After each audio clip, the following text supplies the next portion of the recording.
لقينا نرحل لتونس ليبيا ثم جينا هنا. طبعا لو جينا سيوه ايام الفراعنه ما اسمهاش سيوه، اي اسم سيوه في ايام الفراعنه اول اسم اسمها اسكندريه، بيتا، واحد امر، دول اسامي ما قبل سيوه. جت كلمه سيوه نسبه اله زيوس، هي تسمت زيوس، وبعد احنا غيرنا الاسم يعني بدل زيوس سيوه ثم سيوه. طبعا لنا عاداتنا ولنا تقاليدنا، هو تاريخ طبعا طويل جدا. مفيش حد كتب عننا الا واحد اسمه الشيخ المسلم، طبعا بدأ يكتب علينا سنة 1817 عن عاداتنا وتقاليدنا والطرحات اللي صار منه. ولا حد يعرف عننا اي حاجة، يعني مصر ما تعرفش عننا اي حاجة.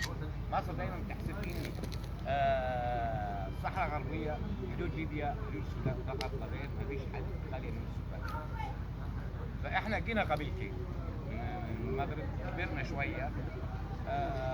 طبعا صار بيننا مشاكل قبيله الشرق والغرب دي ما زالت موجوده لحد دلوقتي، ما زلنا لحد دلوقتي احنا شايفين شرق في غرب، احنا بنعرف بعض، لهم شيوخهم انا من الغرب كده، احنا غرب مزيج.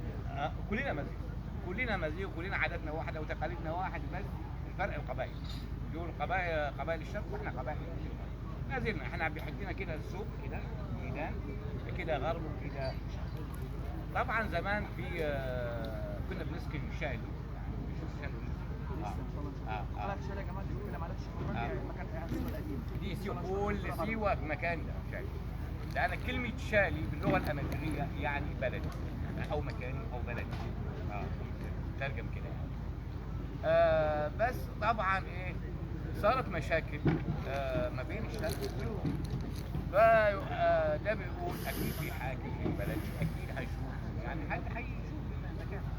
المهم واحد من الشيوخ اسمه الشيخ علي بالي سافر لحد لما وصل القاهره من طريق البحريه، طبعا بالجمل يعني مش عارف واخدها شهر اتنين الله اعلم يعني، لحد لما بيقابل محمد علي بيحكي له على مشاكله. طبعا في خريطه مصر زي ما قلنا مش موجوده، لا في حدود ليبيا حدود السودان فقط. قال له احنا تعدلنا 600 نفر في التوقيت بس في مشاكل. المهم بعت لنا ضابط تركي اسمه حسن الشماشري عشان يفض النزاع ب 200 جنيه. دخل سيوه. طبعا لما احنا بتحصل مشاكل بيننا وبين بعض بنفض النزاع اللي بيننا، بنوقف اي حد غزو حد جاي يهجم علينا اللي جاي يهجم علينا. فطبعا الشماشري جاب القوه بتاعته، احنا حاربناه او صديناه، راجع تاني للقاهره. وحدتوا مع بعض؟ لازم نتوحد، لما مثلا بيجي غزو بنتوحد. لا ما بيحكموا علينا، ما يعرفوش ان الشيخ علي واحد راح اتزوج راح جاب لنا القوه دي، احنا ما نعرفوش الكلام ده، يعني احنا ما بنحسبوش ان ده جيش، ده هجوم على الواحه، حد خطر جاي على الواحه فلازم بيصدوا ايه بيننا وبين بعض. طبعا الشماشري اتراجع تاني جاب 500 جنيه بما يقال سكان الواحد، قال لك اضرب المربوط يخاف السايق، دخل سيوه. فطبعا بيقول الشماشري طبعا جمع الكبار وجمع الشيوخ ان انتوا ارض مصر، فانتوا ارض مصريه، فانتوا اصبحتوا مصريين. احنا قبل كده ما نعرفش عننا، ما عندناش اي هويه، ما كانش فيه بطاقه ولا بطاقه ولا نعرف واحنا مش ليبيا، احنا مش الجزائر، احنا مش المغرب، احنا كده مكان لوحدنا وخلاص، بنحكموه بشيوخنا بعاداتنا بتقاليدنا. فطبعا خوفنا، طبعا 500 جندي فطبعا زمان قبل ما قبل تقسيم الحدود، بعد كده صار تقسيم الحدود. تتجوزوا من بعض بقى ولا لا؟ الاول كنا بنتجوزوا من بعض، كل واحد يتجوز من حد قابلته بس انما القبيله عشان بينا مشاكل، قلت لك عشان بينا مشاكل. بتتجوزوا من بعض ولا فطبعا المشاكل ما تفضش. طبعا جالنا شيخ من بره، شيخ دين يعني ملوش علاقه بالحكومه ولا قعد مع الشيوخ الشرق ومع الشيوخ الغرب. فانتوا ايه المشاكل اللي كل واحد بيحكي عن مشاكل، ده اصلا اخذ ارضي، ده اخذ بيوتي، ده مش عارف ايه، ده جواز. قال طيب ما نقعدوا قعده ونعملوا صفحه جديده ما بين القبيله. مشوا في حته بعيده، رحت الدكتور احنا الفندق بتاعنا بس عند الفندق بتاعك، مكان الاجتماع بتاعنا. طبعا ده بالنسبه لنا كان حته بعيده، انا موظف مفيش عربيات، كله بالقطار وصلنا طبعا هناك، قعدوا على حافه الجبل بالطول، عملوا فتة ولحم قبيلتين، مدوا ايدهم على قصعه واحده قبيلتين، عشان دي تصبح يعني ايه، يبقى صفحه جديده يعني. بعد ما خلصوا الاكل عملوا حلقه ذكر، لحد الان نحتفل بالعيد، عيد صلح القبائل، صلح القبائل مع حد الان، فتره الكورونا فتره مش عارف ايه، بس لوقت معين الحكومه بتمنع في اكتوبر، في ليالي قمريه، اول اكتوبر اخر اكتوبر يعني ايه نودوا ايه ليالي قمرية. بس طبعا صفينا النفوس كده تمام تمام كده، نحكي حكايه عشان كده نرجع. دلوقتي الوضع ايه بقى خلاص؟ ما لا عادش لا لا لا لا لا مش اي مشكله. يتجوزوا من بعض. ما هو الشيخ شرط علينا، شرق يتجوز غرب يتجوز، طبعا انا من غرب زي ما قلت لك، امي من الشرق يعني مش عارف. حالاتنا مالناش في الموضوع. لا لا لكن بره سيوه ما تتجوزش. انما بره لا دلوقتي، لا لا دلوقتي ايوه يعني واحد بره كانت تتجوز عادي. بس لا دلوقتي يعني بص في تعليم في طيب نحكي حكايه. نور عم عيد طبعا انا كحكايه انا شاركت في مهرجانات كتيره جدا. حضرتك من القاهره ولا من ها؟ من القاهره. طبعا انا باجي ساقي صوت، بعمل عروض، بعمل في الاوبرا، في عروض عن سيوه يعني. كنا ساقي صوت وفي الاوبرا عملنا حاجه، تاون هاوس، مسرح روابط زمان، اماكن دي يعني.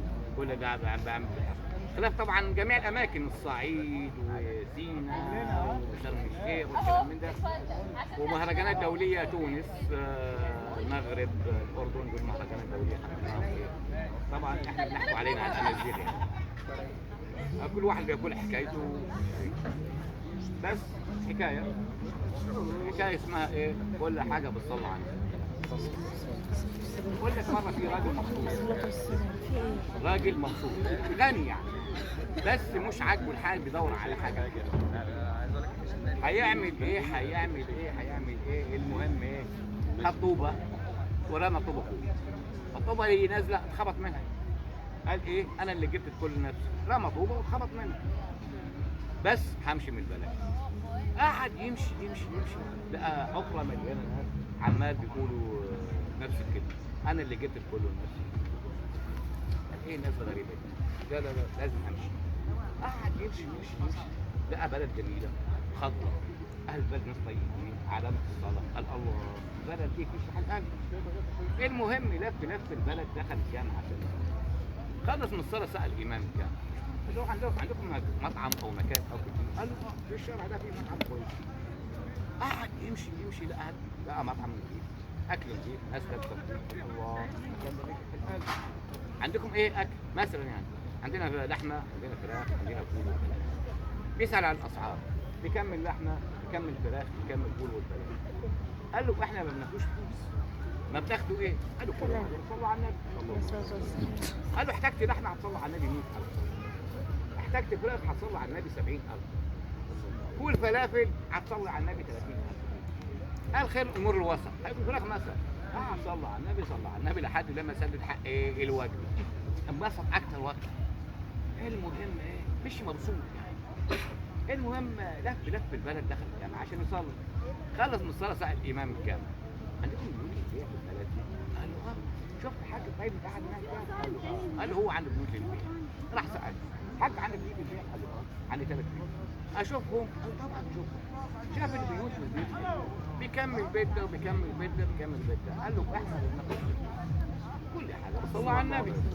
بيت ده 100,000 صلاه على النبي، البيت ده 70,000 صلاه على النبي، البيت ده 30,000 صلاه على النبي. قال خير الامور الوسط. قعد صلى على النبي لحد لما سد حق ايه البيت، انبسط اكتر وقت كمان. اجي بصلي على النبي ببلاش وبيت بتصلى على النبي. المهم لف دخل في البلد، دخل الجامع عشان يصلي. خلص من الصلاه سال الامام الجامع قال له هو عندكم بنات بتتجوز من البلد دي؟ قال له قال له شفت حاج طيب قاعد هناك؟ قال له قال له هو عنده بنات بتتجوز. راح سال حاج عندك بنات بتتجوز؟ قال له عندي 3 بنات. اشوفهم؟ قال له طبعا شوف. شاف البنات والبنات حلوين، معلش بكم مهر دي بكم مهر دي بكم مهر. قال له احنا ما بناخدش مش عارف كل حاجه بتصلي على النبي. دي مهرها 100,000 صلاه على النبي، دي مهرها 70,000 صلاه على النبي، دي مهرها 30,000 صلاه على النبي. الخير مر وسط. صلى على النبي صلى على النبي لحد لما سد المهر انبسط اكتر واكتر. اكل بيصلى على النبي ببلاش، وبيت بتصلى على النبي، وعروسه بتصلى على النبي، كله ببلاش. ابو العروسه قال له بقول لك ايه؟ قال له لا، خد عروستك روح بيتك بس ما تزعلها. قال له معقوله؟ بعد اللي عملتوه فيا وهزعلها؟ طبعا مش ممكن يعني. قال له عموما ما تزعل. قال له لا لا لا ما يحصلش. خد عروسته وراح بيته. عريس بقى شهرين ثلاثه. في يوم زهق. انا بقول لك لعروسته بقول لك ايه يا جماعه؟ ما تيجوا نشربوا شويه هوا نلفوا يعني نمزحوا. قال له لا عشان خاطر يهديك يا فلان. اروح انا بقرف يعني روح. المهم ما سمعش الكلام مراته وقعد يتمشى. جنبيهم في جنينه. الجنينه فيه شجره تفاح. واحد قاعد تحت شجره تفاح عمال بياكل الخضره والحلوه والوحشه بسرعه ثلاثه ورا بعض. مره حلوه مره وحشه. قال طبعا صاحبنا جاي يجري. قال له بقول لك ايه بشويش بشويش ارمي الوحشه وكل الحلوه وخلي الخضره تستوي يعني. قال له انت مالك ما تخليش حاجه. مش رجع البيت ما لقاش مراته. راح لبيت ابوه قال له زعلتها. قال له معلش يا حاج كنت مخنوق واعذرني وسامح المره دي ما تتكررش تاني. قال له عموما خد مراتك روح بيتك بس ما تزعلش. قال له لا لا مش هيحصل. كالعاده شهرين ثلاثه وزيد. انا بقول لك ايه المره دي مش حته بعيده. جنايني بيزرع تحت البيت. هنشقه على الجنايني ونيجي. عشان خاطر يهديك اروح انا روح. اعرف برضه هم ما سمعش كلام مراته نزل عند الجنايني.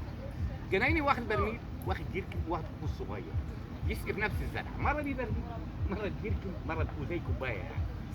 طبعا الراجل راح قال له بقول لك ايه؟ نعم. قال له ما تنجز بحاجه كبيره انجز زرعك وامشي يعني انجز بدل الثلاثه دول. قال له خليك في حالك انت مالك خليك في حالك. مش كالعاده ما لقاش مراد. راح لبيت ابوه قال له زعلتها. قعد يحلف مليون يمين اني ما يزعلها. دي اخر مره خلاص بيحلف مليون يمين. قال له بقول لك ايه؟ عموما خد مراتك روح بيتك بس ما مش هزعلك. كالعاده شهرين ثلاثه قال بقول لك المره دي بقى مش حته بعيده. البيت جنب البحر، البحر فيه مركب، هنتفرجوا على المركب ونيجي عشان خاطر يهديك يا بيت. اروح اطلع وما سمعش كلام مراته نازله عند المركب. المركب مليان ناس والناس اللي تحت قد الناس اللي فوق عمال بيتزعق لا سايبين دول يركبوا ولا التانيين ينزلوا. جه صاحبنا بيجري قال لهم بشويش استنى الناس تنزل واركبوا انت. الناس ردت كلها بصوت واحد انت مالك ما تخليك في حالك. مش رجع البيت ما لقاش مراته. راح لبيت ابوه قال له بقول لك ايه حمايه الثالثه يعني مش راجع تاني. قال له ماشي دير عشان يمشي. قال له بس استنى اعرفك على اللي انت ما تعرفوش حمايه. استنى اعرفك على اللي انت ما تعرفوش. قال له ماشي. شفت الجنينه اللي فيها شجره التفاح اللي بياكل الخضره والحلوه والوحشه؟ قال له اه. قال له ده عزرائيل ياكل الكل. قال عزرائيل ياكل الموت والكل. قال له ماشي. قال له شفت اللي بيسقي بالبرميل والجيركن بالجيركن والبرميل والكوز؟ قال له اه. ده الرزق. قال له ده ازاي؟ واحد ربنا يديله رزقه بحاجه. كل واحد مقدر. ايوه. قال له ماشي. قال له شفت المركب؟ قال له دي الدنيا لا بتخلي الراكب راكب ولا بتخلي الماشي ماشي. صاحبنا عمل ايه بقى؟ خط طوبه ورماها على نفسه. قال ايه؟ انا اللي جبت اللهم صل على